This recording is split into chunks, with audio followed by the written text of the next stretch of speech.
Hey everyone, this is Nick, aka Stu Beef from GamersNexus.net, and we're talking about the state of Borderlands right now. As some of you might know, Borderlands is releasing a collector's edition called the Handsome Collection for Xbox One and PS4 that contains Borderlands 2, Borderlands the pre-sequel, and all the downloadable content that was released for those games. So, sounds like a pretty nifty package, especially if you're interested in the very expensive edition that includes a remote controlled version of Claptrap. Now, I believe all those are sold out, but who knows, maybe somebody's selling them online. So, yeah, we want to talk about where Borderlands is right now and also comment on the idea of remastering games this quickly on the new consoles. I was looking at an IGN comment thread the other day. I think the top comment said, "Oh, now I understand why the new consoles aren't backwards compatible." And I thought, oh my gosh, it just hit me like a ton of bricks. Really, the AAA studios out there are just cashing in on this idea of making their games available, packaging all the DLC for the new consoles, remastering it, and marketing that and saying, oh, you can play Borderlands on Xbox One and PS4.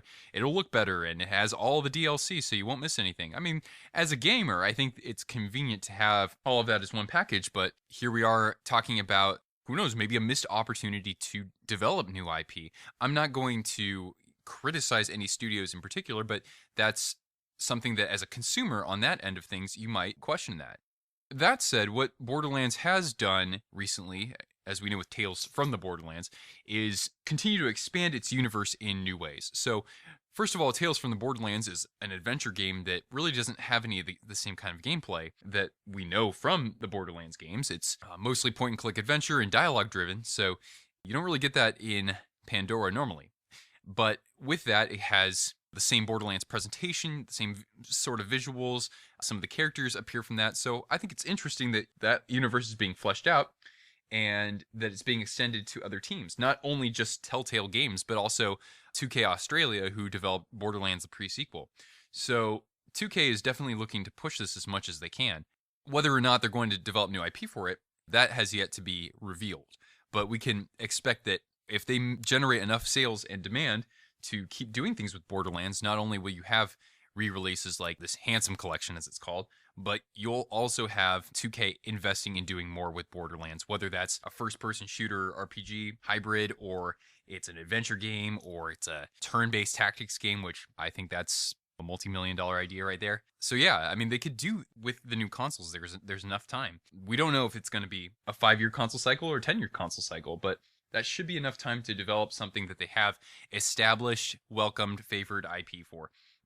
So yeah, we have a franchise that some still question needs improvement, needs refinement. They need to slow down, don't worry about the moneymakers, and actually retool the IP, make it better, and then inject a similar presentation, similar characters, same kind of quirky humor that they're known for. I'm thinking that there's a strong argument there that Borderlands just needs to slow down. There are a number of great franchises out there that still take years and years and years between games, and generally they're well received. I think one example is the Metal Gear Solid franchise. Even though Ground Zeroes wasn't a big hit, that was only a precursor to the game that we're going to see later this year, 7 years after Guns of the Patriots came out. Other games that we see a lot of years between development cycles. Well, when was the last time we had a Mario Galaxy game, right? A 3D Mario platform of that ilk. That's what I've found with the Borderlands franchise.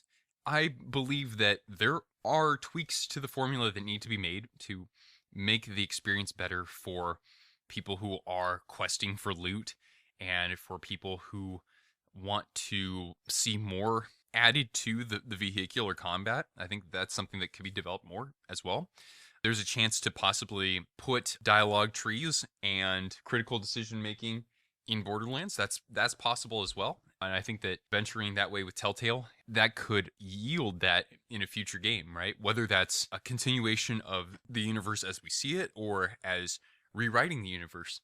But the overlying point that I'm trying to make here is that 2K, with this franchise established as well as it is, whether you love it or hate it, they can put a lot more into doing something with the IP, and they can take their time doing it, really.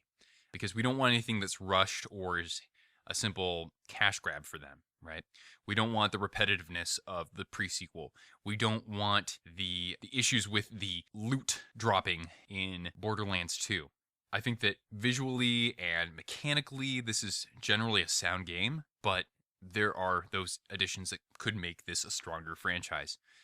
Anyway, that's where Borderlands is right now, and I think that it's something that I'm going to continue to look forward to. It's becoming iconic, right? You have a remote-controlled claptrap that, yeah, it's part of a $400 package, but as soon as I saw it, I thought, my goodness, is it time to bust out the credit card? Yeah, it's very enticing, right? But maybe slow down and give us something that lives on that console. Anyway, let us know what you think about the state of Borderlands. Are you going to get the remastered collection for PS4 and Xbox One? I know we have a lot of PC gamers, so please excuse me. But do you think that that is right to do to their consumers and add new consumers to the series? We're definitely curious to hear what you say. All right, thanks, guys.